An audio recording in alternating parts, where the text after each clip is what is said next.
Hey, hello.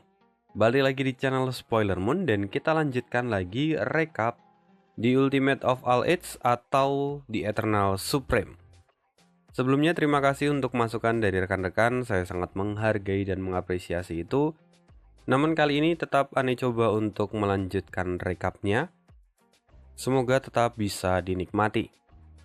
Nah, di part 1 kemarin sudah dijelaskan latar belakang lahirnya Yun Xiao, yang mana itu adalah reinkarnasi dari Gu Fei Yang sendiri. Memang kemungkinan sebelum Yun Xiao berusia 15 tahun, kesadaran Gu Fei Yang itu masih belum kembali. Karena itu dia mengalami perjalanan hidup sebagai seorang Yun Xiao kecil tanpa adanya ingatan dari Gu Fei Yang. Tapi mulai kemarin di part 1, kehidupan Yun Xiao mulai berubah. Kemampuan dari seorang Gu Fei Yang itu akan merubah kehidupan dari seorang remaja biasa, Yun Xiao, dan dia akan menjadi seperti apa nantinya. Inilah bagian paling menarik dari komik ini menurut Ane. Dan ada banyak kejutan ke depannya, maka mari kita sambung lagi recap part 2. Di sisi lain, setelah Yun Xiao kembali dari tempat pelatihan, dia kini ada di kamarnya dan dia membersihkan tubuhnya dengan mandi. Ketika mandi, dia menyadari sesuatu. Lukaku sudah pulih semuanya. Teknik tiran body ini memang yang terbaik di dunia. Teknik ini bahkan jauh lebih baik daripada milikku yang dahulu. Bahkan dengan kekuatan fisik yang setara dengan Martial Apprentice ini, aku bisa melakukan pemurnian sederhana. Selama aku bisa mendapatkan beberapa pil tingkat rendah, itu akan mempercepat pertumbuhan kultivasiku.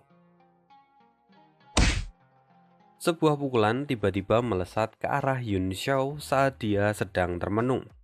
Yun Xiao menyadari itu dan langsung menahannya meski dengan mata tertutup. Lalu setelah itu dia memutarnya dengan kekuatan tubuh miliknya. "Ah, ampun, saudaraku, ini aku. Tolong ampuni aku," teriak orang itu. Yun Xiao kemudian berkata, "Oh, rupanya kau Han Bai."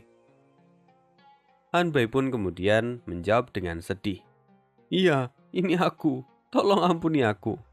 Kuharap tanganku tidak patah." Yun Xiao kemudian menjawab tanpa rasa bersalah, "Tanganmu tidak patah. Itu hanya terkilir karena kau mencoba menyerangku.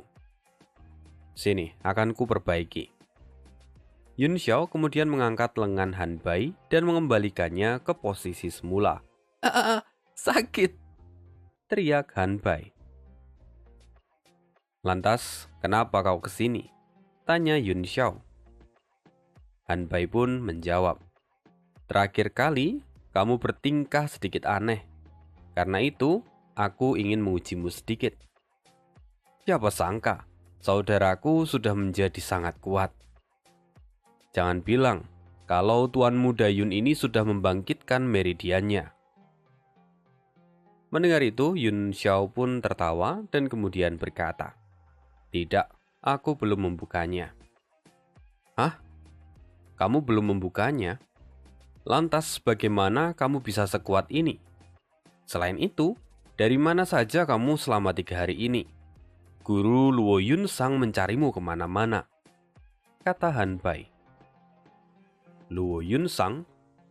Kenapa gadis kecil itu mencariku?"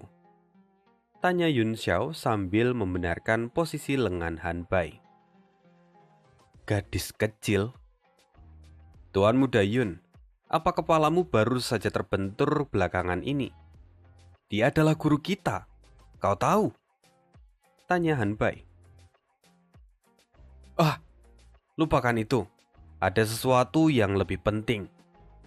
Situasi ini gawat. Kita mungkin dalam masalah besar. Belakangan tidak ada yang melihat Lan Fei. Kudengar dia berlatih sendiri dan mungkin dia akan menerobos ke ranah Martial Warrior. Jika itu sungguh terjadi maka ini akan gawat. Sebelumnya kamu sudah melukai Du Feng dan Luo Jie yang adalah bawahannya. Dia pasti akan datang dan mencoba mencari masalah denganmu, kata Han Bai dengan panik. Lan Fei, apa yang kau khawatirkan? Dia cuma seorang martial warrior bintang 1, jawab Yun Xiao dengan tenang. Hah? Cuma martial warrior bintang 1? Apa kamu bahkan sudah lupa perbedaan antara ranah martial apprentice dan martial warrior? Saudaraku, aku dan Putri Rusue mengkhawatirkanmu selama beberapa hari ini. Tapi kau justru mengatakan cuma seorang martial warrior bintang 1? Mendengar itu, Yun Xiao tampak kewalahan menghadapi Han Bai. Lalu dia menghela nafas dan berkata dengan serius, daripada kau mengkhawatirkan itu, aku punya sesuatu yang lebih penting yang ingin kuminta darimu. Apa? Sesuatu apa yang lebih penting dari itu? Tanya Han Bai. Oh, saudaraku Han Bai, berikan semua uangmu. Berikan semua uangmu, kata Yun Xiao dengan mata melebar. Han Bai sungguh terkejut. Dia tidak tahu lagi kenapa dengan saudaranya ini. Namun pada akhirnya, Han Bai memberikan semua uang miliknya. Bukankah sebaiknya kamu setidaknya sedikit saja khawatir? Lagi pula dari 300 orang, mungkin hanya ada sekitar 3 orang yang bisa melangkah ke ranah martial warrior. Situasimu sekarang benar-benar bahaya. Kamu sungguh harus menjaga dirimu dengan baik, kata Han Bai, yang kini dia berjalan keluar ke arah gerbang. Ah, ya, aku sangat khawatir. Aku sungguh ketakutan sekarang. Tapi itu bukan masalah.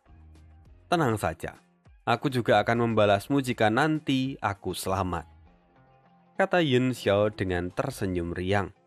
Seolah-olah perkataan dan tindakannya itu sangatlah kontradiktif. Han Bai melihat itu dan hanya bisa menghela nafas panjang. Entah bagaimana, tapi dia masih bisa tertawa di saat seperti ini. Dalam waktu singkat, dia sungguh sudah berubah banyak. Aku benar-benar terkesan padanya. Saat Han Bai hendak keluar, tiba-tiba pintu yang ada di depannya hancur dan dia terpental hingga beberapa meter. Lalu ada bekas jejak sepatu di perutnya. Han Bai kini tergeletak tidak sadarkan diri.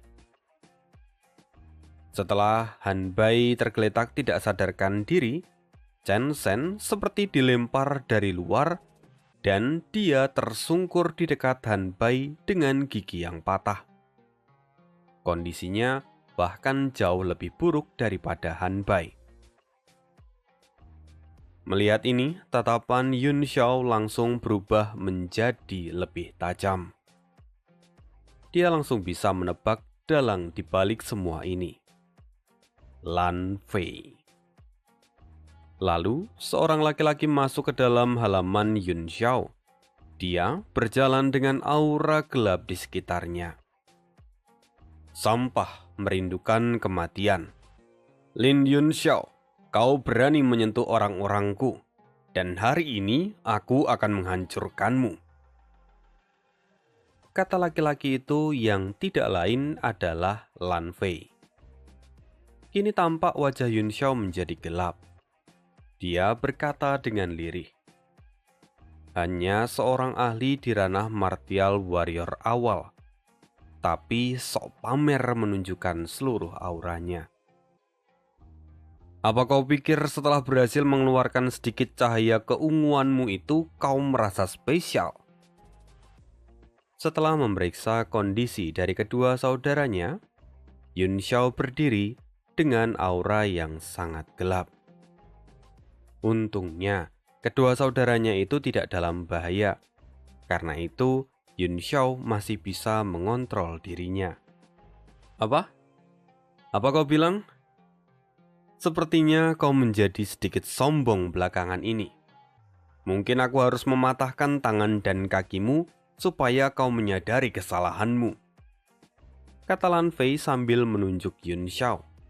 Dia marah setelah mendengar apa yang dikatakan Yun Xiao sebelumnya. Membuatku lumpuh? Sepertinya itu menarik. Yun Xiao perlahan menunjukkan kemarahannya. Sudah lama sekali sejak terakhir kali aku mendengar pernyataan searogan ini. Mari kita lihat apa yang bisa kau lakukan. Yun Xiao kini menjadi jauh lebih mengintimidasi. Bahkan, Lan Fei pun sampai terkejut ketika merasakan tekanan yang mengerikan dari dalam jiwanya. Mungkin tekanan ini bukan dari kekuatan fisik, tapi tekanan ini terasa sangat dalam, seolah dia berhadapan dengan orang yang sudah bertarung ratusan ribu kali. Sial, kenapa ini? Kenapa aku sampai merasa tidak nyaman? Kata Lan Fei dalam hati. Bahkan dia secara tidak sadar mundur selangkah. Tidak, anak ini hanya seorang manusia fana. Aku akan menghabisinya dalam satu gerakan, kata Lan Fei lagi dalam hati. Dia menarik pedangnya dan kemudian bergerak menyerang Yun Xiao. Tapi saat dia berjalan, sesuatu yang aneh terjadi. Seolah-olah Lan Fei kini sedang berhadapan dengan tsunami. Dia yang hanya ada di atas rakit tentu tidak bisa melawan gelombang sebesar itu. Lan Fei berusaha mengembalikan kesadarannya. Dia berteriak, "Konyol, ini konyol. Matilah saja kau sampah." Lan Fei mengayunkan pedangnya. Sementara itu, Yun Xiao juga mengeluarkan pedangnya dan menghunusnya ke arah Lan Fei. Dia berkata, "Sepertinya kau punya sedikit keteguhan hati. Karena itu kau bisa menyerangku. Tidak buruk, kualitasmu tidak buruk." Akhirnya, benturan keduanya tidak terhindarkan. Kedua pedang saling bertemu satu sama lain. Kekuatan Lan Fei memang tidak bisa diremehkan. Dibandingkan dengan Yun Xiao, dia sudah seperti langit dan bumi. Bahkan setelah kedua pedang itu saling berbenturan, pedang Yun Xiao kini terlihat terkikis. Meski pedang Yun Xiao hampir rusak, tapi dia masih bisa tertawa. Sedangkan Lan Fei sungguh terkejut karena Yun Xiao sungguh bisa menahan serangannya dengan baik.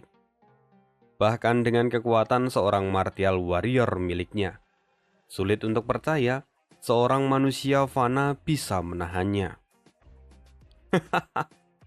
Sungguh ini menyenangkan. Aku sudah lama tidak bertarung dengan kekuatan penuhku. Meskipun kondisiku saat ini tidak maksimal, tapi ini sungguh memuaskan. Maju, datanglah padaku. Aku akan memberimu beberapa petunjuk, kata Yun Xiao.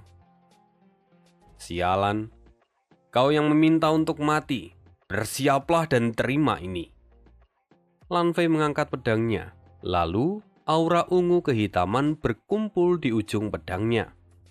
Tebasan awan mengalir. Lan Fei melompat dan menyerang Yun Xiao dengan kekuatan penuh. Gila, itu gerakan yang diturunkan oleh keluarga Lan. Sekarang Yun Xiao pasti akan mati, kata Du Feng yang melihat semua ini sambil menangis dengan gembira. Hari ini dendamnya akan terbalaskan. Tapi Yun Xiao melambaikan pedangnya sambil berkata, tebasan awan mengalir adalah teknik tebasan dengan gerakan yang cepat. Mungkin itu serangan yang bagus untuk ahli di ranah martial warrior. Tapi aku tidak menyangka kalau kau akan sampai meneriakkan nama jurusmu itu. Bukankah itu memalukan? Di sisi lain, Lan Fei seperti tertampar oleh kata-kata Yun Xiao. Dan seketika dia pun merasakan malu di dalam hatinya. Diam, pergilah ke neraka. kata Lan Fei yang mengayunkan pedangnya dengan sekuat tenaga.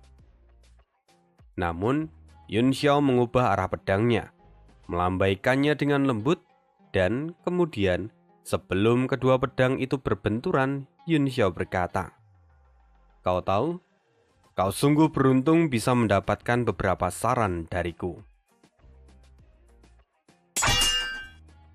Setelah kedua pedang berbenturan, pedang Lan Fei terlempar jauh ke belakang dan menancap ke dinding gerbang. Lan Fei terkejut, Du Feng terkejut, Luo Jie terkejut, semua orang pun ikut terkejut. Pedang Yun Xiao seolah mengeluarkan aura merah dengan kekuatan yang mengerikan. Padahal, dia belum membangkitkan meridiannya. Sial, bagaimana bisa? Bagaimana bisa aku kalah dari sampah ini? Kata Lan Fei dengan tangan gemetaran. Di tengah permenungannya, sebuah bayangan muncul di depan wajahnya dan bayangan yang langsung menghantam wajah Yan Fei, rupanya itu adalah kaki Yun Xiao. Lan Fei langsung terpental jauh hingga menabrak tembok.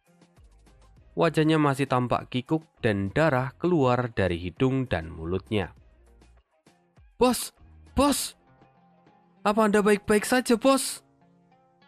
teriak para pengikut Lan Fei yang kini menjadi panik. Tapi, kini Yun Xiao sudah ada di depan Lan Fei yang masih tertunduk. Apa yang ingin kau lakukan? Kau berani menyentuhku?"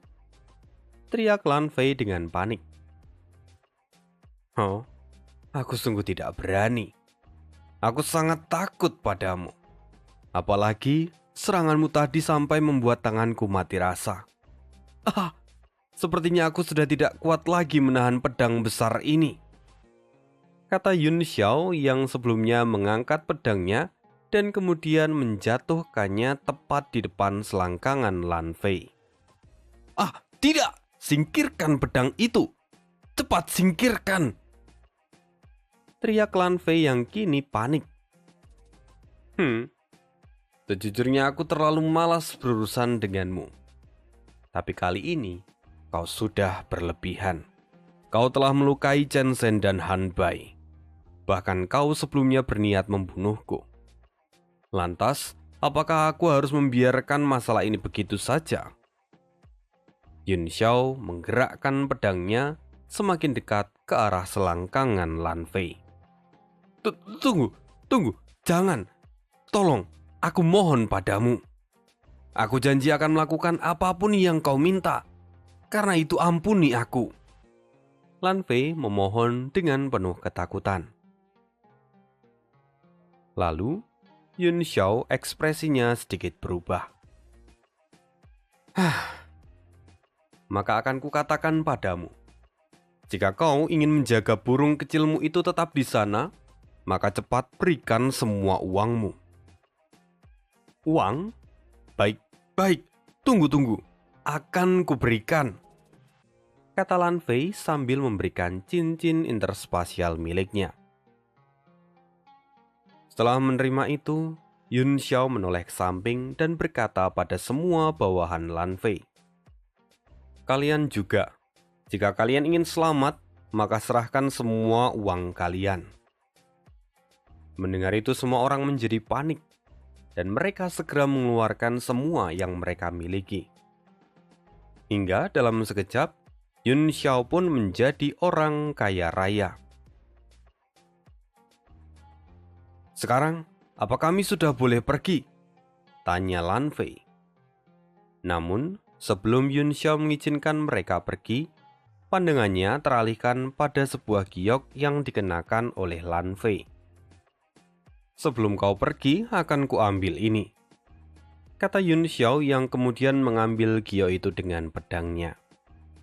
"Tidak, tunggu. Aku tidak bisa menyerahkan yang itu. Akan kuserahkan yang lain, tapi tidak dengan itu," kata Lan Fei yang kini menjadi panik. Yun Xiao menatapnya dengan tajam. Lan Fei ketakutan dan segera menjelaskan, Aku tidak bisa menyerahkan benda itu, karena itu adalah giok pelindung keluarga Lan. Giok itu sudah ada sejak lama, dan hanya anggota keluarga utama dari klan Lan yang memilikinya. Giok itu adalah simbol dan status untuk keluarga Lan. Sedangkan untuk orang luar, giok itu tidak lebih dari sekedar pajangan. Karena itu, tolong kembalikan padaku. Lan Fei benar-benar panik. Dia tahu bahwa kalau dia kehilangan giok itu, maka dia akan benar-benar dikuliti hidup-hidup oleh keluarganya. Yun Xiao berkata, "Baiklah, jika kau memang menginginkan giok ini, maka aku menginginkan pertukaran dengan harga yang setara. Sayangnya, para bawahanmu sudah tidak memiliki apa-apa lagi. Karena itu, bagaimana jika begini? Akan kuserahkan giok ini, tapi aku akan membuat mereka semua berakhir seperti kedua saudaraku." Mendengar itu, para bawahan dari Lan Fei langsung bergidik dan ketakutan. "Bos, selamatkan kami!" Mereka mulai merengek. Kini wajah Lan Fei pun menjadi suram. Dia sebenarnya tetap ingin mengambil giok itu. Tapi, jika dia melakukannya, dia akan kehilangan wajah dan juga pengikutnya. Lan Fei mulai memutar otak, dan dia mengurutkan berdasarkan skala prioritas. Lalu keputusannya, bawahannya itu lebih penting untuk saat ini. Lagi pula, dia masih memiliki waktu untuk mengambil giok itu kembali. Setelah mendapatkan keputusan, Lan Fei pun berkata, "Baiklah, jika itu adalah harga yang harus kubayarkan, maka aku akan merelakan giok itu bersamamu. Bagiku, giok itu bahkan tidak lebih penting daripada keadaan saudara-saudaraku." Perkataan ini sungguh menyentuh, hingga banyak orang yang kemudian menangis haru karena perkataan dari Lan Fei. Dan setelah semua itu, Lan Fei berseru pada semua orang, "Ayo semua, kita pergi." Lan Fei berjalan menuju ke arah pintu gerbang. Tapi, Yun Xiao tahu akan apa yang dipikirkan oleh Lan Fei. Karena itu, dia tentu tidak akan melepaskan Lan Fei begitu saja. Yun Xiao berkata, "Lan Fei, aku melupakan sesuatu." Yun Xiao mengangkat pedangnya dan langsung menyerang ke arah Lan Fei tanpa peringatan. Melihat itu, Lan Fei pun menjadi panik. "Bajingan, kau berniat membunuhku!" Lan Fei tahu bahwa dia tidak akan sempat untuk melarikan diri. Karena itu, dia segera menarik seorang wanita yang ada di sampingnya. Dia berencana menggunakan wanita itu sebagai perisai hidup. "Ah, tidak!" teriak wanita itu yang ketakutan. Pedang sudah ada di depan hidungnya. Lalu, kemudian wanita itu memejamkan matanya. Tapi sesaat kemudian rasa sakit tidak ia rasakan sama sekali. Dan saat dia membuka mata, rupanya pedang itu sudah ditarik lagi oleh Yun Xiao. Wanita itu sungguh kehabisan kata-kata. Tapi Yun Xiao kemudian berkata, "Maafkan aku hanya sedikit bercanda barusan. Sekarang kalian boleh pergi," kata Yun Xiao dengan arogan. Bahkan jika sebelumnya Lan Fei berusaha meninggalkan tempat itu dengan sebuah kesan pada anak buahnya, tapi Yun Xiao tidak membiarkannya begitu saja. Dia membuat citra dari Lan Fei hancur di depan para bawahannya. Terlebih, hari ini mereka semua melihat kalau Lan Fei hampir mengorbankan seorang wanita untuk dijadikan perisai hidup. Sungguh itu adalah tindakan yang tidak terpuji. Setelah itu Lan Fei pun mendengus dan dengan marah dia berjalan pergi. "Semuanya, ayo pergi." Setelah semua orang pergi, Yun Xiao menyeringai melihat giok yang ada di tangannya. Luar biasa, ternyata ini memang batu giok 5 warna. Aku sungguh beruntung. Sekarang akan kusimpan dulu ini untuk sekarang. Lalu, Yun Xiao menaikkan suaranya. Dia kemudian berkata, "Hei, bukankah sudah lama kau menonton di situ? Jadi, kenapa kau tidak menunjukkan dirimu?" Kata-kata Yun Xiao itu ditujukan pada seseorang yang dari tadi berusaha menyembunyikan dirinya dan mengamati Yun Xiao. Lalu, sosok itu turun di belakang Yun Xiao. Setelah wajah dari sosok itu terlihat jelas, kita tahu bahwa dia rupanya adalah Jiarong, alkemis tingkat 1 dari Asosiasi Alkemis. Sejak tadi dia menyembunyikan dirinya, tapi dia sungguh tidak menyangka kalau seorang bocah berusia 15 tahun bisa menyadari keberadaannya. Belum lagi, dia juga tidak tahu bagaimana cara Yun Xiao mengalahkan Lan Fei. Kini Jiarong masih tetap terdiam. Lalu kemudian Yun Xiao bertanya, "Jadi apa kau sudah mengumpulkan semua yang kuminta?" Jiarong pun menjawab, "Ini, aku sudah mengumpulkan 6 di antaranya. Aku kesulitan untuk menemukan beberapa bahan. Bahkan setelah aku mencari di seluruh asosiasi alkemis, aku tidak bisa menemukannya." Setelah itu Jiarong pun menyerahkan benda-benda itu pada Yun Xiao. "Oke, sekarang sembuhkan mereka dulu sebelum kita melanjutkan obrolan ini," kata Yun Xiao kemudian. "Apa? Kau pikir siapa aku ini? Berani sekali kau memerintahku seperti ini." Jiarong kini tampak kesal. Tapi Yun Xiao berkata dengan dingin, "Jika kau memang tidak suka, maka enyahlah dari sini." Mendengar itu, Jiarong menggertakkan giginya. Dia sungguh kesal, tapi dia sadar bahwa Yun Xiao adalah satu-satunya orang yang bisa membantunya. "Sialan, bagaimana bisa aku membiarkan seorang anak kecil memerintahku?" teriak Jiarong dalam hati.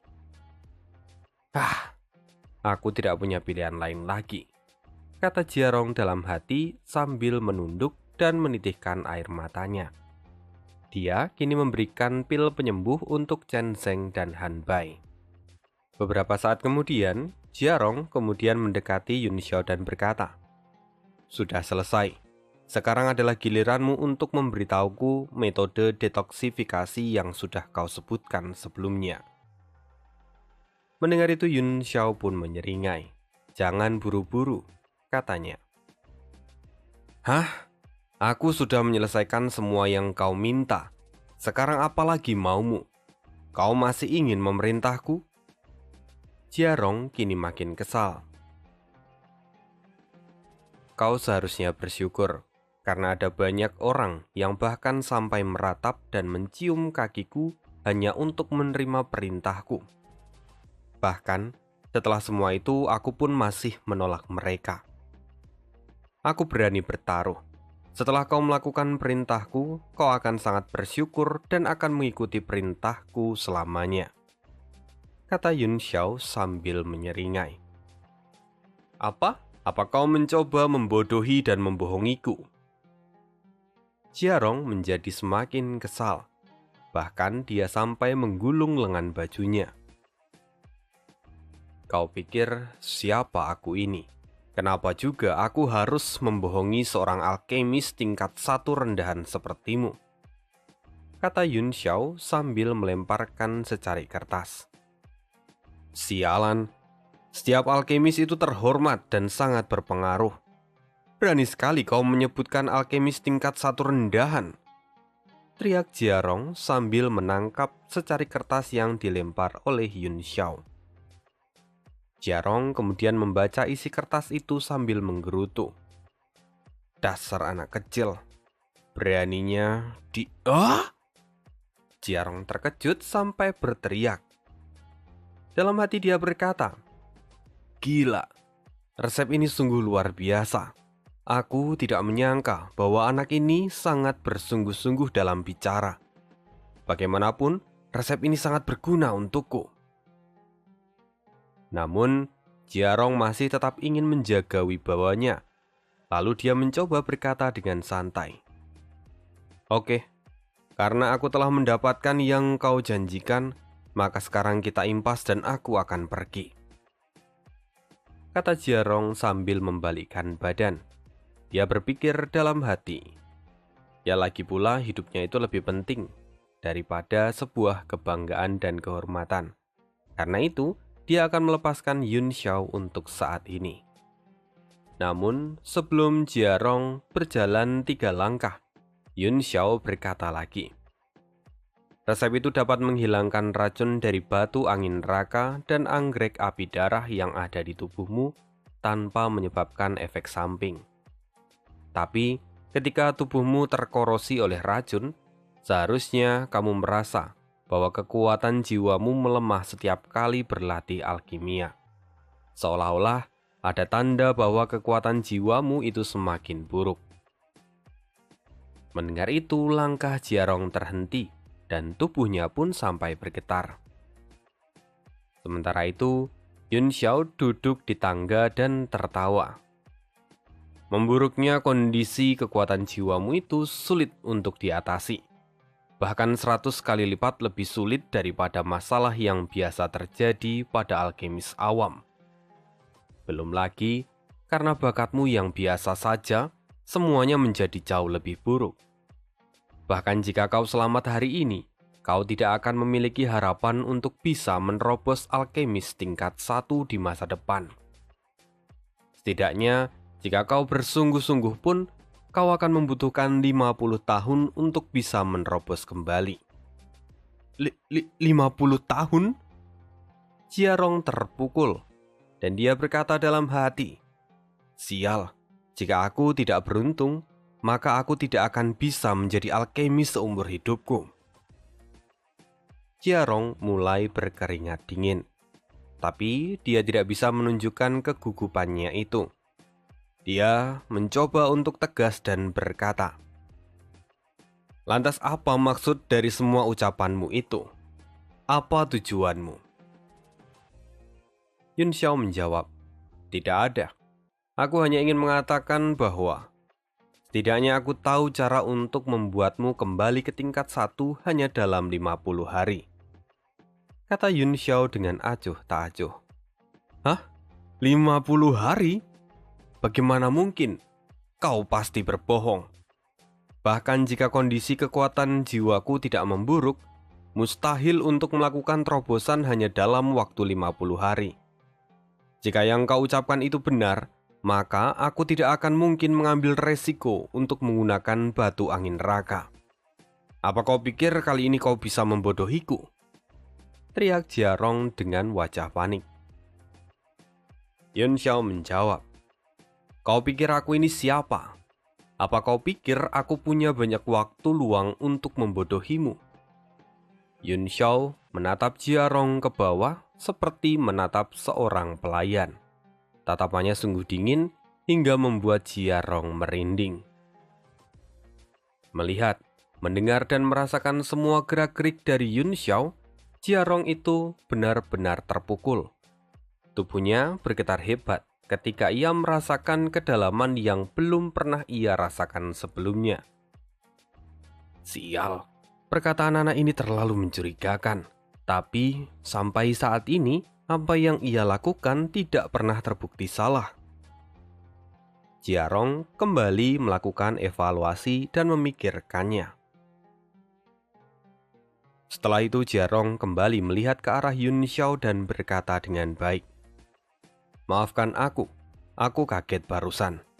Tapi, apakah kamu sungguh memiliki cara untuk menyembuhkan kekuatan jiwaku dalam 50 hari? Menyembuhkan? Hah, lucu sekali. Setidaknya aku juga bisa membuatmu menjadi seorang alkemis tingkat 1 yang sebenarnya," kata Yun Xiao dengan penuh percaya diri. Apa? Apa yang harus aku lakukan agar kau membantuku?" Jiarong kini mulai gugup. Yun Xiao menjawab dengan tegas, "Maka jadilah pelayanku." Hah? Tidak masuk akal. Kau hanya seorang bocah arogan, dan kau ingin menjadikan seorang alkemis tingkat 1 sebagai pelayanmu? Hal itu tidak akan pernah terjadi, teriak Jiarong. Tapi Yun Xiao langsung menjawab, "Apa kau sungguh berpikir bahwa dirimu itu pantas menjadi pelayanku? Aku hanya akan memberimu resep dan semuanya akan bergantung pada kemampuanmu sendiri. Jika dalam 50 hari kau tidak bisa menjadi alkemis tingkat 1, maka kau harus enyah dari hadapanku," kata Yun Xiao dengan tatapan yang sangat merendahkan. Mendengar itu, Jiarong terpukul. Tubuhnya pun bergetar hebat dan dia mengumpat dalam hati. Bocah ini tidak sedang berpura-pura. Seolah-olah apa yang dia katakan itu adalah kebenaran yang tidak perlu dipertanyakan. Sialan, apa-apaan situasi ini? Siapa bocah ini sesungguhnya? Dia benar-benar gila. Tapi bagaimana mungkin orang gila dapat menjelaskan semua yang terjadi pada tubuhku dengan akurat? Aku sudah mencari semua informasi di seluruh asosiasi, tapi tetap saja aku tidak bisa menemukannya. Pikiran Jiarong sungguh dipenuhi dengan banyak pertanyaan, hingga pikirannya pun kini terlihat semakin abstrak. "Kenapa kau diam saja? Apa kau merasa dirugikan dengan menjadi pelayanku?" Terdengar lagi suara Yun Xiao memecahkan lamunan dari Jiarong. "Hah? Pertanyaan apa itu? Jelas aku merasa dirugikan di sini," kata Jiarong dalam hati. Tubuh dan jiwa Jiarong bergetar. Dia tiba-tiba seperti melihat sosok yang jauh lebih tinggi dengan aura yang sangat mengintimidasi. Bahkan karena terasa sangat berat, Jiarong sampai tertunduk dan berlutut. "Apa ini? Apa yang sebenarnya terjadi di sini? Tubuhku, mengapa terasa sangat lemas? Tidak, ini ketakutan. Aku ketakutan pada seorang anak kecil. Apa ini? Mengapa anak ini sungguh menakutkan?" kata Jiarong dalam hati, seolah dia sedang berhadapan dengan binatang buas yang hendak memakannya. "Kuberi waktu selama 3 tarikan nafas. Kau terima atau tidak?" kata Yun Xiao dengan tatapan tajam. Bahkan warna matanya kini terlihat seperti mata yang haus darah. "Sial, terima atau tidak? Yang benar saja." Jiarong menggertakkan gigi dan berkata dalam hatinya. Namun kini keringat dingin mengalir deras di pipinya. Lalu Jiarong menjawab, "Aku terima." Jiarong kini tampak terengah-engah. Dia seolah telah kehilangan separuh nyawanya hanya karena memberikan jawaban ini. Melihat itu Yun Xiao menjawab, "Tidak buruk. Sepertinya kau sudah membulatkan tekad. Dan mungkin nanti kau akan menyadari betapa beruntungnya dirimu karena telah membuat pilihan ini. Sekarang, pergi dan berkultivasilah dengan apa yang tertulis di sana," kata Yun Xiao yang kemudian melemparkan sebuah kertas yang berisikan tulisannya sendiri. Yun Xiao juga melanjutkan, dia berkata, "Jika kau tidak bisa menerobos tingkat 1 sebelum batas waktu yang kuberikan, itu artinya kau tidak berbakat dan kau tidak perlu lagi menemuiku." Jiarong membaca tulisan di dalam kertas itu. Dia sungguh terkejut. "Ini teknik kultivasi jiwa?" Mata Jiarong terbelalak. "Tunggu, ini sungguh teknik kultivasi jiwa?" Mendengar itu Yun Xiao menjawab, "Itu hanya teknik tingkat rendah yang tidak ada bedanya dengan sampah. Tapi itu masih cukup berguna untukmu jika kau bisa menggunakannya dengan baik. Lalu kau akan menerobos menjadi alkemis tingkat 1. Master, baik, saya akan melakukannya." Seketika pandangan Jiarong terhadap Yun Xiao langsung berubah. "Tidak perlu memanggilku master. Cukup panggil aku Tuan Muda Yun. Selama kau berperilaku baik, aku tidak akan pelit padamu. Sekarang pergilah. Lain kali aku akan mencarimu di asosiasi jika aku memerlukan sesuatu," kata Yun Xiao. Baik Tuan Muda Yun." Jiarong langsung membungkukkan badannya dengan hormat. Keesokan harinya, Jiarong pergi menuju asosiasi alkemis. Sepanjang jalan, dia sembari merenung. Bagian terpenting dalam kultivasi seorang alkemis adalah menumpuk kekuatan jiwa. Namun alkemis biasa membutuhkan waktu yang lama untuk meningkatkan kekuatan jiwanya. Legenda mengatakan bahwa ada cara untuk langsung menempa kekuatan jiwa seseorang. Namun metode itu sangat jarang dan bahkan tidak tertulis di buku-buku klasik. Namun, sungguh aku tidak menyangka bahwa aku akan mendapatkan kultivasi itu dari seorang anak kecil. Tapi, ini semua menjelaskan alasan kenapa aku memiliki rasa takut saat itu. Jika tebakanku memang benar, seharusnya dia menggunakan teknik soul dementing untuk menekanku. Hanya dengan itu saja, maka semua ini menjadi masuk akal. Karena tidak mungkin seorang anak kecil memiliki tekanan jiwa yang kuat seperti itu. Bahkan, dia juga memberikan teknik kultivasi jiwa yang sangat langka dan memperlakukannya seperti sebuah sampah. Bahkan, jika aku tidak tahu siapa dia yang sebenarnya, aku tidak bisa mengabaikannya. Lalu, bahkan jika aku harus menjadi budaknya, aku tidak akan menolaknya," kata Jiarong dalam hati. Di sisi lain, kini Yun Xiao masih berkultivasi saat kedua sahabatnya tertidur pulas setelah mendapatkan pengobatan dari Jiarong. Wajahnya tampak berkerut dan keringat dingin mengalir di pipinya. Setelah terlahir kembali, kekuatan jiwaku bahkan jauh lebih lemah dari seorang alkemis tingkat 1. Meski sebelumnya aku berhasil menggunakan soul dementing untuk menakut-nakuti Jiarong, tapi dampak setelahnya sangatlah besar pada jiwaku. Sekarang, aku harus segera berkembang dan mengembalikan seluruh kekuatan di kehidupanku sebelumnya, dan bahkan aku harus melampauinya. Aku tidak punya waktu untuk bersantai. Aku sudah melatih tubuhku dengan teknik Tiran Body Tempering. Lalu sekarang, aku akan menempa jiwaku. Kuingat salah satu teknik jiwa yang kutemukan di Gunung Tiandang sebelum kematianku. Aku akan menggunakannya, teknik ekspansi jiwa. Teknik ini tidak pernah ditemukan sebelumnya, bahkan tidak ada yang tahu efeknya. Namun setelah kupelajari, rupanya efek dari kultivasi ini sangatlah luar biasa. Bahkan mungkin alasan kenapa aku terlahir kembali itu juga berhubungan dengan teknik ini. Lagi pula, sebelum aku mendapatkan ingatanku kembali, aku melihat banyak huruf kuno yang mewakili teks dari kultivasi ekspansi jiwa. Karena itu, aku harus mengembangkannya.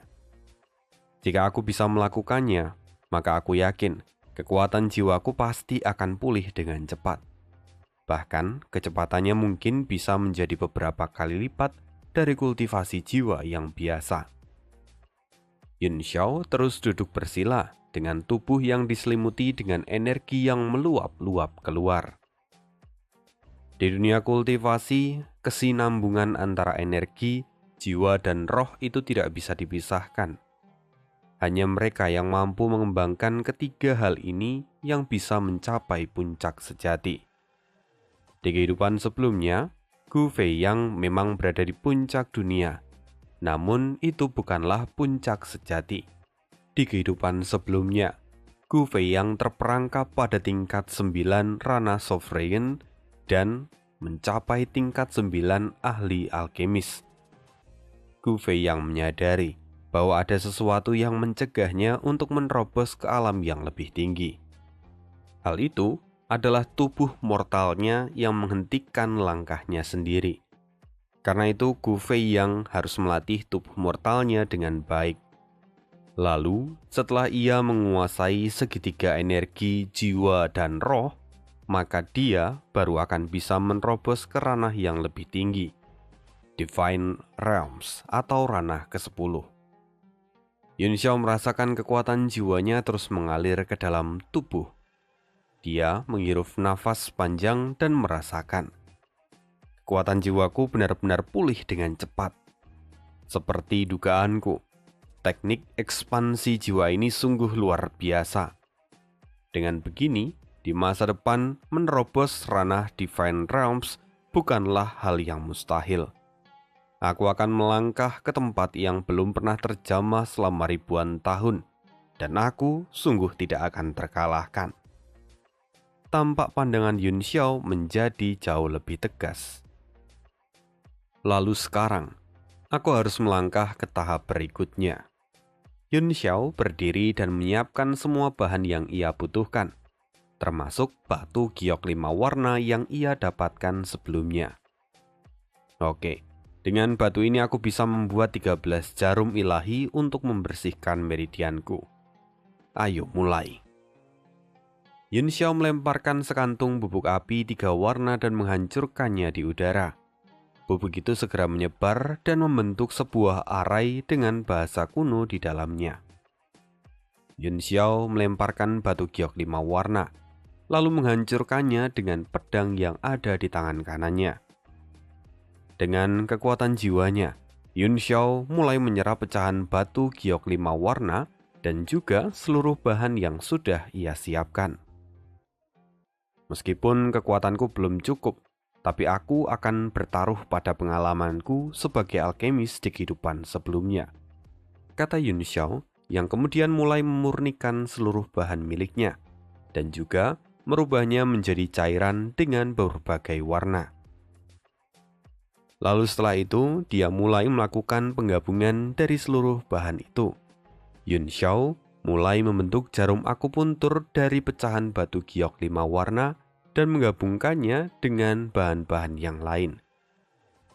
Mungkin proses ini terlihat mudah, tapi sesungguhnya seorang alkemis tingkat lanjut pun akan sangat kesulitan melakukan ini. Terlebih, pemurnian ini hanya dilakukan menggunakan arai, tanpa tungku dan api. Siapapun alkemis yang melihat dia di masa ini, mereka pasti mengatakan bahwa ini adalah sungguh pemurnian yang sangat sulit untuk dilakukan. Setelah itu, jarum akupuntur yang sudah bergabung dengan semua bahan itu melayang dan menusuk berbagai titik di dalam tubuh Yun Xiao. Yun Xiao menarik nafas panjang, lalu ledakan energi pun terjadi. Asap seketika menutupi seluruh tempat itu. Perlahan asap mulai menghilang, dan Yun Xiao akhirnya berhasil membuka meridian dan membangunkan cakranya. Tapi berbeda dengan kultivator biasa, setelah melepaskan sumbatan meridiannya, kini Yun Xiao langsung melompat ke ranah Martial Apprentice dengan 5 cakra. Walaupun Yun Xiao merasa sedikit kecewa, karena seharusnya dia bisa membuka lebih banyak lagi. Namun karena keterbatasan pada kondisinya sendiri, dia hanya bisa membuka 5 cakra saja. Namun menyadari manfaat yang ia dapatkan ini, Yun Xiao juga sudah tahu apa yang harus ia lakukan berikutnya. Benar, dia harus merebut batu giok 5 warna dari keluarga Lan yang lain. Setelah menyelesaikan semua, lalu Yun Xiao berjalan keluar dari kamarnya. Namun dia segera disambut oleh kedua saudaranya. "Saudaraku, apa kau baik-baik saja? Tubuhmu berwarna hijau. Apa Lan Fei melakukan sesuatu padamu?" "Aku minta maaf, karena aku tidak sadar sebelumnya," kata Han Bai dengan penuh rasa bersalah. Chen Zhen pun menyambung, "Tenang saja, Aku akan mengumpulkan 10.000 pria dan aku akan pergi memberi pelajaran pada mereka. Kamu tenang dan jangan takut. Yun Xiao sendiri sejujurnya terkejut setelah melihat tubuhnya yang berubah menjadi hijau. Katanya dalam hati, sial, sepertinya sisa efek obat yang kugunakan masih belum hilang. Lalu setelah itu Yun Xiao berkata kepada mereka berdua, tidak masalah, ini hanya sebuah kesalahpahaman. Akan kuceritakan apa yang terjadi pada kalian. Yun Xiao mulai menceritakan detail dari pertarungan kemarin pada kedua sahabatnya. Dan tentu saja, keduanya terkejut hingga wajah mereka berubah menjadi sangat jelek. Mereka sekali lagi mengkonfirmasi pada Yun Xiao tentang apa yang ia katakan sebelumnya. Hingga akhirnya, mereka berlutut dengan penuh hormat pada Yun Xiao. Di sini mereka juga akhirnya mengetahui bahwa Yun Xiao sudah membuka meridiannya dan membangkitkan 5 cakra. Jelas, itu adalah lompatan yang sangat besar dan patut untuk dibanggakan.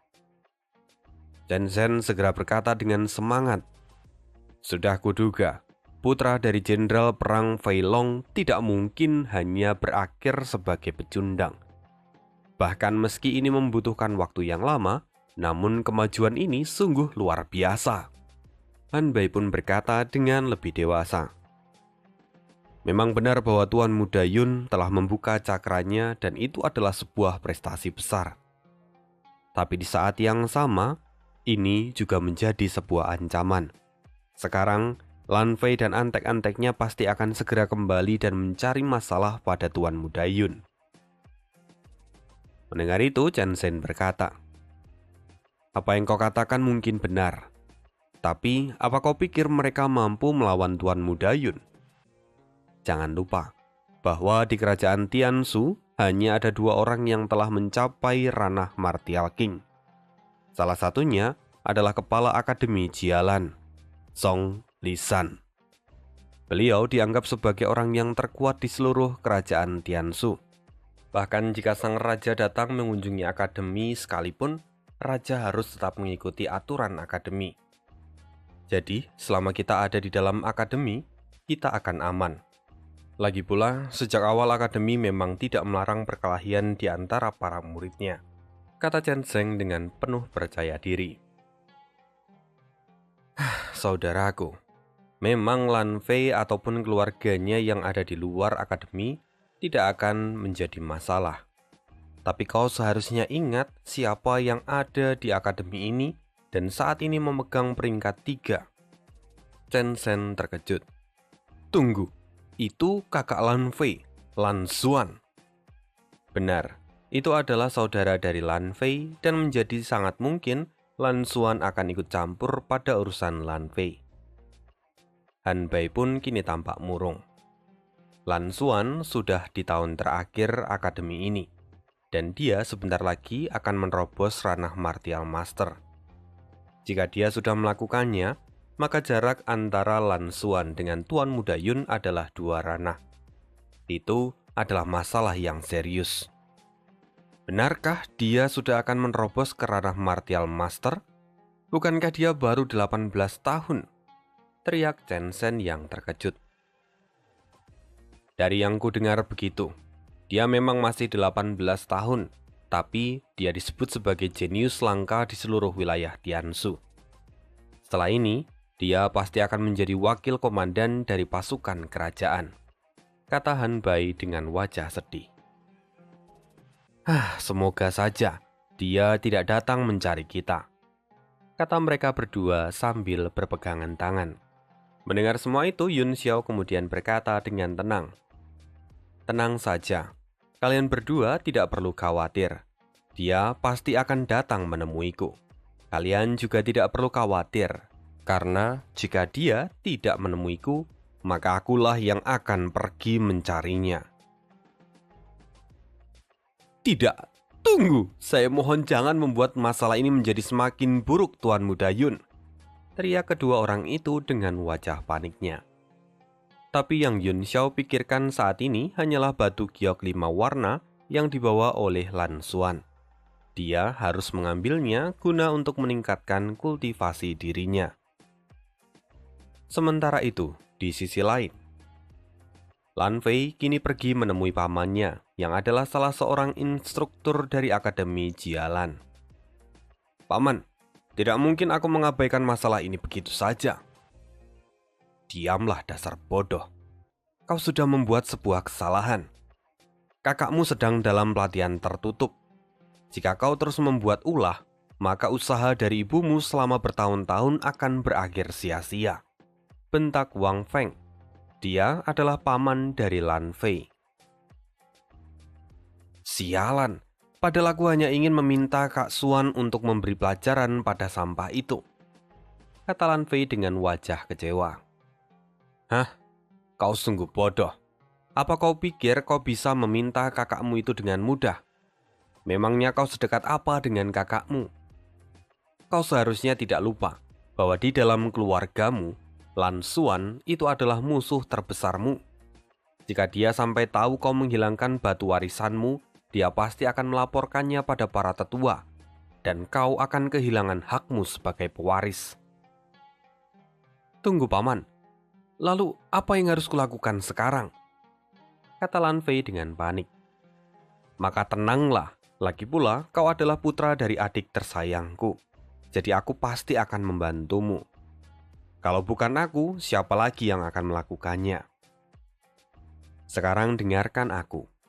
Aku akan mendaftar menjadi penguji dalam ujian tahunan yang diadakan 7 hari lagi. Jika memang Yun Xiao masih belum membangkitkan cakranya seperti yang kau katakan, maka aku bisa mengeluarkannya dari Akademi Jialan," kata Wang Feng. "7 hari, paman? Itu terlalu lama. Aku tidak bisa. Sekarang aku sangat ingin mengulitinya hidup-hidup," kata Lan Fei. "Jika kau sungguh ingin menjadi kepala keluarga di masa depan, bagaimana bisa kau begitu tidak sabaran seperti ini? Itu hanya 7 hari. Kau seharusnya bisa menahan ini," kata Wang Feng sambil menghela nafas panjang. Lan Fei tampak tertunduk. Lalu kemudian dia berkata, "Baiklah paman, aku akan menunggu. Tapi selama 7 hari ini, aku tidak akan diam saja. Aku tidak akan membiarkan sampah itu hidup dengan tenang." Wang Feng melirik. Sepertinya kau punya ide. Katakan padaku." Setelah itu Lan Fei pun menceritakan semua ide di dalam kepalanya. Dan singkat cerita, hari pun berganti malam. Yun Xiao kini tampak sedang berkultivasi, lalu tiba-tiba matanya terbuka. Dia bisa merasakan ada 2 orang di luar rumahnya dengan menggunakan Universal Detect miliknya. Yun Xiao kemudian bangun dan membuka pintu. Lalu sebuah surat jatuh di depan pintunya. Yun Xiao membacanya dan bergumam, sebuah surat cinta? Hutan Maple. Mari lihat siapa yang ada di sana," kata Yun Xiao sambil menyeringai. Beberapa saat kemudian, Yun Xiao pun pergi dari kamarnya. Lalu, jauh di belakang, sosok bayangan membawa buntalan turun ke depan pintu kamar Yun Xiao. "Cepat, letakkan semua itu. Kita pastikan sampah itu pergi meninggalkan akademi ini," kata salah seorang dari 2 orang yang kini ada di depan kamar Yun Xiao. Setelah beberapa saat, kedua orang itu akhirnya keluar lagi dari kamarnya. Dan rupanya, Yun Xiao mengamati gerak-gerik mereka dari atas pohon sambil menyembunyikan diri. Dia melihat semua yang dilakukan oleh kedua orang ini. Aku sungguh penasaran dengan apa yang sedang mereka rencanakan," kata Yun Xiao sembari menganalisis. Lalu setelah kedua orang itu pergi, Yun Xiao turun dan membuka pintu kamarnya. Itu gila. Di atas kasur miliknya terdapat begitu banyak pakaian dalam wanita dengan berbagai ukuran. Melihat itu, Yun Xiao pun menyeringai. Sungguh Lan Fei yang imut. Karena kau ingin bermain kotor, maka aku akan meladenimu. Setelah beberapa waktu, kini Yun Xiao datang ke hutan Maple yang ada di dalam Akademi Jialan. Tempat ini sesungguhnya adalah area kultivasi. Namun ketika malam tiba, hutan ini menjadi tempat berkencan dari para muda-mudi yang dimabuk asmara. Dengan Universal Detect milik Yun Xiao, dia bisa merasakan adanya banyak pasangan yang kini tengah memadu kasih di dalam semak-semak. Ya, tolong!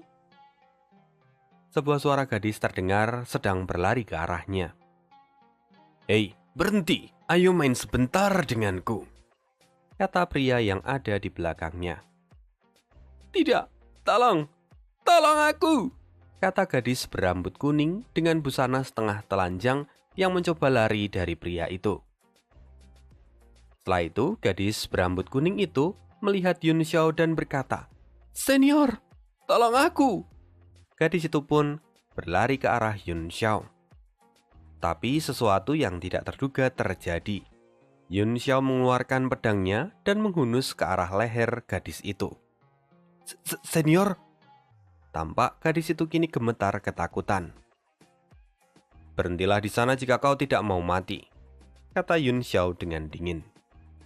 Tapi ada seorang yang sedang mencoba melecehkanku. Tolong selamatkan aku, kata gadis itu yang kini hampir menangis.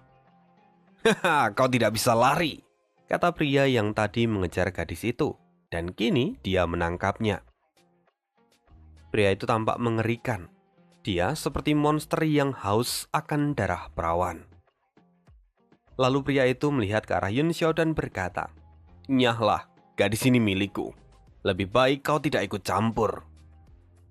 "Tidak, tolong aku," kata gadis itu yang kini sudah berlutut karena ditangkap pria tadi. Wajah Yun Xiao tampak gelap, dan dengan suara dingin dia berkata, "Jangan khawatir sayang, aku akan segera menyelamatkanmu," kata Yun Xiao sambil membenarkan kerah bajunya. "Lepaskan aku!" teriak gadis itu yang mencoba berontak, dan kemudian berlari ke arah Yun Xiao lagi setelah terlepas. Dasar jalang, kau berani lari dariku. Apa kau tidak tahu kalau aku adalah Liu Yitian, putra dari Liu Xixi, yang adalah komandan keamanan kerajaan ini?" kata pria itu. Yun Xiao menangkap gadis itu, lalu kemudian berkata dengan tenang, "Jadi kau adalah Liu Yitian, kau terlalu naif." Yun Xiao melihat gadis itu dan kemudian berkata, "Tenanglah. Bukan aku yang akan menyelamatkanmu, tapi mereka." Segera tempat itu dikepung oleh beberapa orang dari segala arah. "Bajingan Liu Yitian, bagaimana kau bisa melakukan sesuatu yang memalukan seperti ini?" teriak seorang pria berbadan kekar. Dia adalah wakil kepala sekolah yang mengurusi urusan kesiswaan di Akademi Jialan. Namanya adalah Feng Buping. "Guru Feng?" Liu Yitian terkejut dan sangat ketakutan. "Sekarang apa yang ingin kau katakan padaku, Liu Yitian?" Tampak Feng Buping sangat marah. Tidak guru, ampun guru." Feng Buping melambaikan tangannya dan menampar Liu Yitian hingga terkapar. Sementara itu di sisi lain, ada beberapa orang yang tengah bersembunyi di dalam semak-semak dan mengamati semuanya dari tadi. "Tunggu, kenapa ada guru Feng di sini?" kata Du Feng. "Sial, mana ku tahu," kata Lan Fei yang tampak kesal. Di sisi lain, Feng Buping kini tampak menghampiri gadis itu dan menanyakan beberapa hal. Dari pertanyaan itu kita tahu bahwa gadis itu bernama Meng Wu. Tapi sebelum menjelaskan detailnya, Yun Xiao meraih pinggang dari gadis itu dan berkata, "Kamu tidak perlu takut. Ayo kita pergi dulu. Tubuhmu penuh dengan keringat.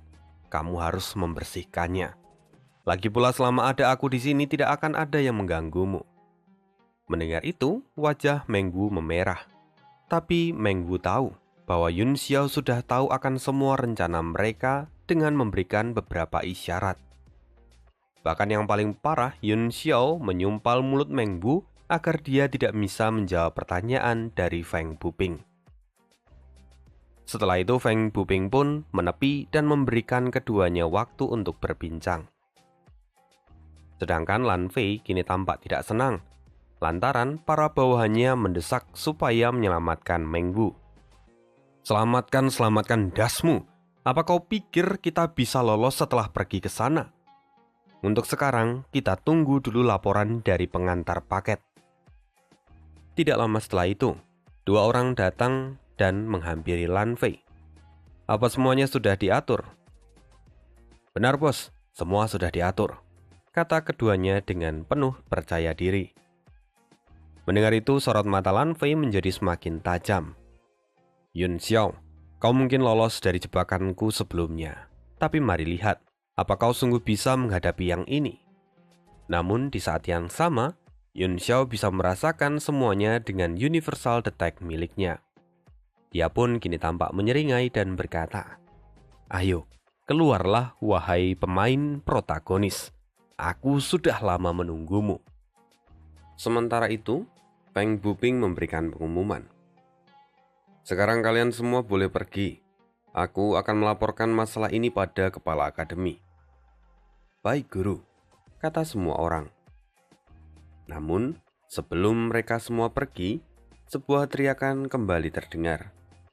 "Berhenti!" Lan Fei datang bersama dengan para anak buahnya, juga para siswi putri yang tampak bersungut-sungut dan marah. "Ada apa ini?" tanya Feng Buping. "Guru Feng, oh, saya tidak menyangka Anda ada di sini. Sungguh ini kebetulan sekali.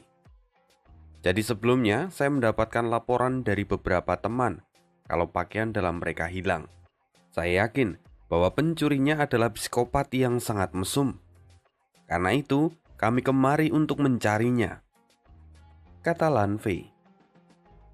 Feng Buping pun melihat ke arah para wanita dan mereka mengangguk bersamaan. Tapi kemudian Feng Buping makin terkejut saat melihat bahwa di sana ada King Rusue. "Anda juga ada di sini, Putri?" tanya Feng Buping. "Benar, Guru. Saya juga kehilangan sesuatu dan saya harus membuat perhitungan dengan pencurinya," jawab Rusue. Lan Fei menyahut. Berdasarkan salah seorang saksi, dia mengatakan kalau pencuri itu berlari ke arah hutan Maple. Lan Fei kemudian melirik ke arah Yun Xiao. Lalu, Yun Xiao melihat Lan Fei dan bertanya, "Lan Fei, tumben sekali kau ikut dalam masalah seperti ini." Lan Fei sedikit terkejut akan pernyataan itu. Bahkan dia sampai kehabisan kata-kata.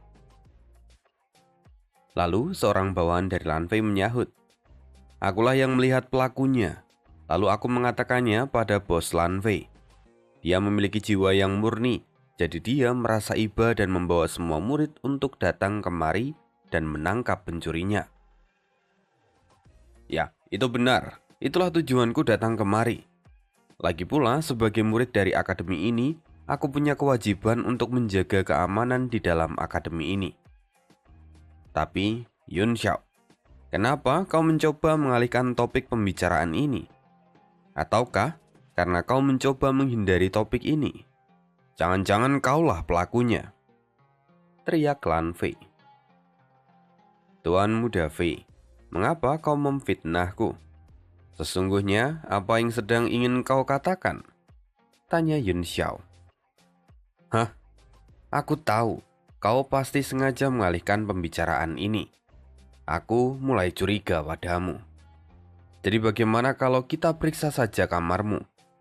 Jika kau menolak, maka kami akan mencurigaimu," kata Lan Fei dengan enteng.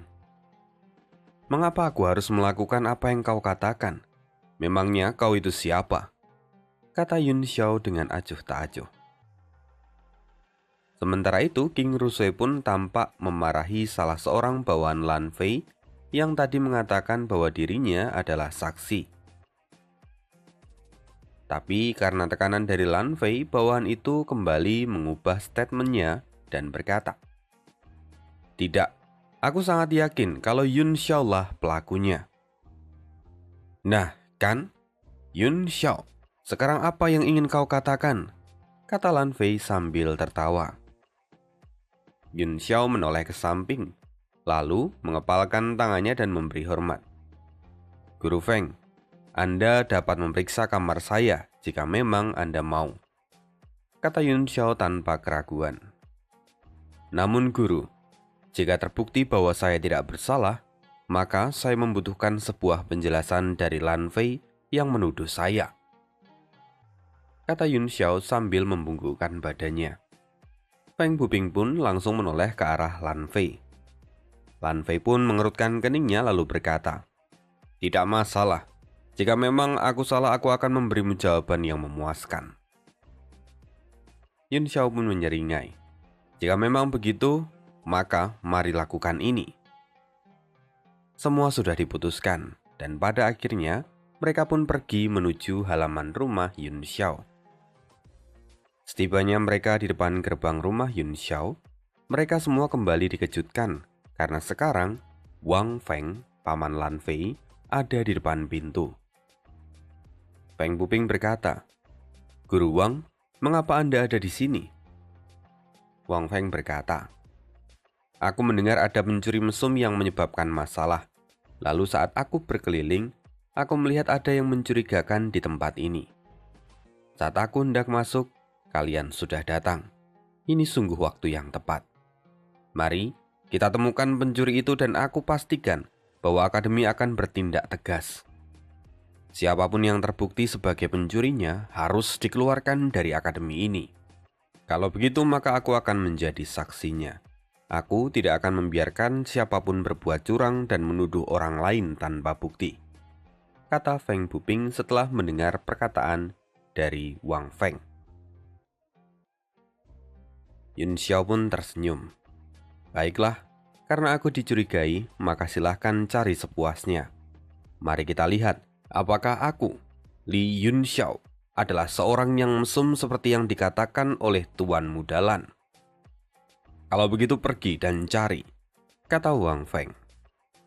Lalu, salah seorang bawahan dari Lan Fei diutus untuk mencari ke dalam kamar.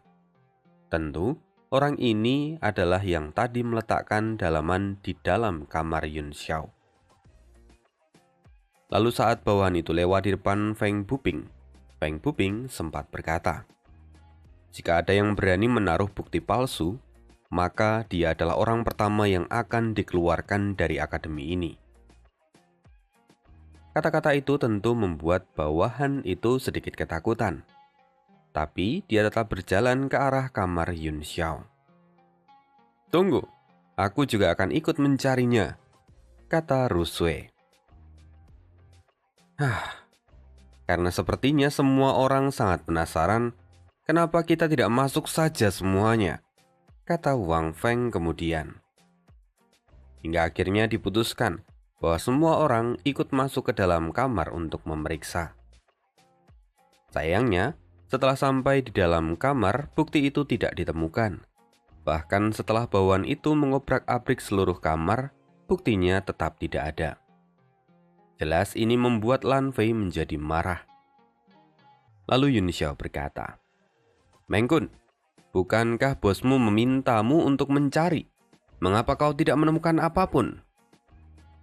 Tampak jelas kekesalan di wajah bawahan itu.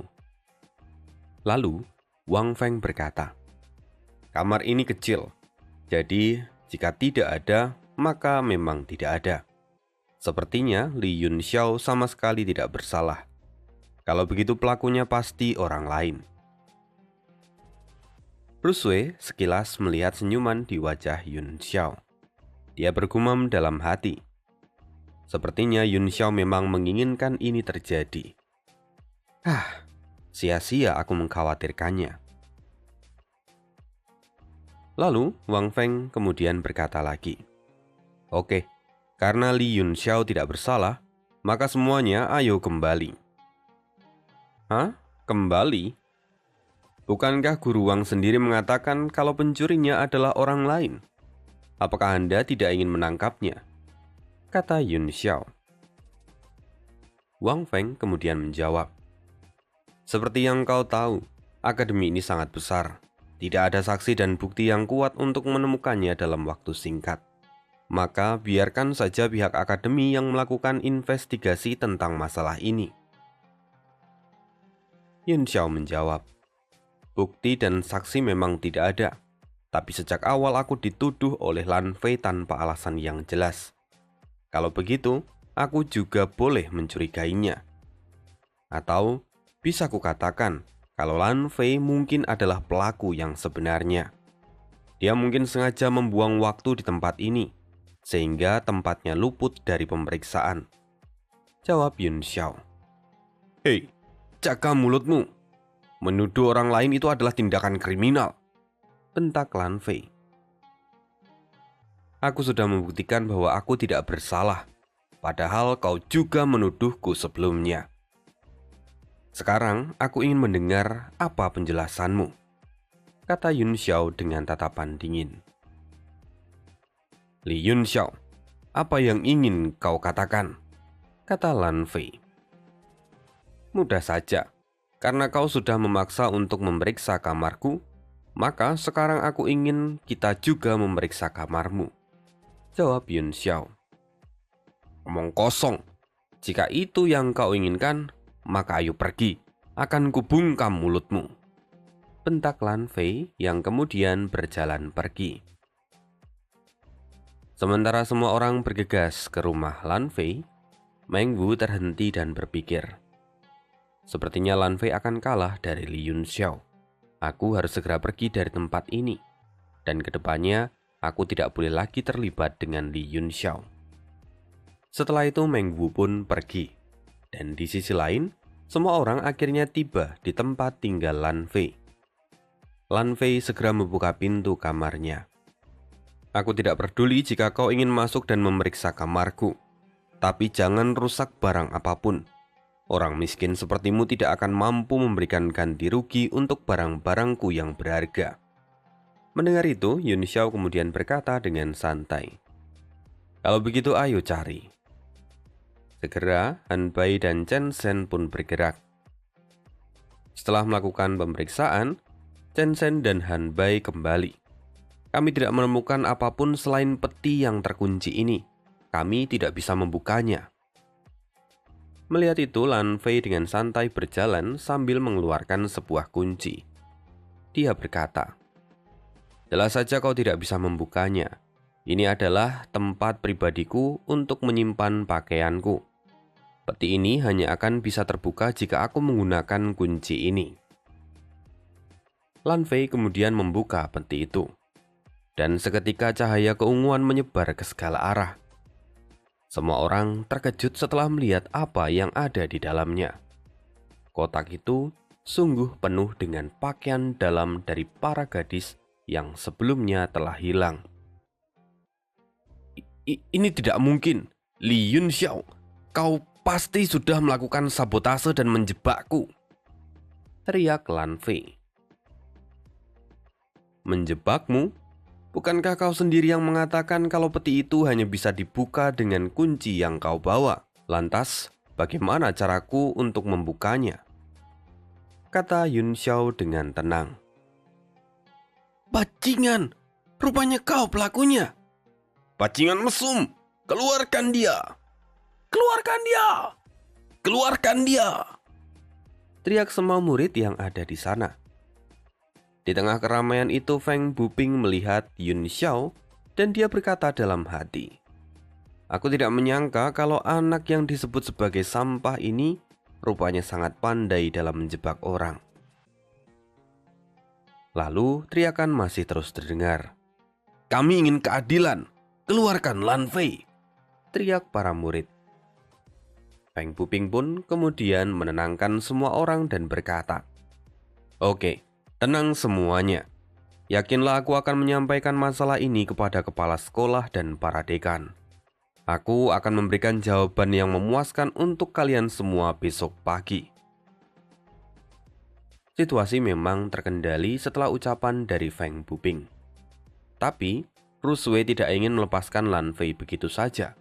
Dia berkata, "Jangan khawatir, Jika akademi tidak mengambil tindakan yang pantas, maka aku akan mengatakan pada raja agar mengambil tindakan. Aku tidak akan membiarkan pelakunya bebas dengan mudah." "Setuju, hidup Tuan Putri." "Ya, hukum saja bajingan itu," teriak para murid yang menjadi semakin riuh. Lan Fei panik setengah mati. Dia langsung berlutut di depan Wang Feng dan memohon, "Paman, tolong selamatkan aku." Wang Feng tampak menatapnya dengan jijik dan berkata, "Dasar tidak berguna." Wang Feng kemudian berbalik dan meninggalkan Lan Fei. Sudah berakhir. Lan Fei tamat di hadapan Yun Xiao. Dan keesokan harinya, berita tentang Lan Fei yang dikeluarkan menyebar ke seluruh akademi. Setelah semua itu, Yun Xiao kini tampak duduk dan hendak berkultivasi. Namun, Han Bai berlari masuk ke dalam rumah. "Tuan Muda Yun, aku punya berita yang baik dan buruk. Mana yang ingin kamu dengar duluan?"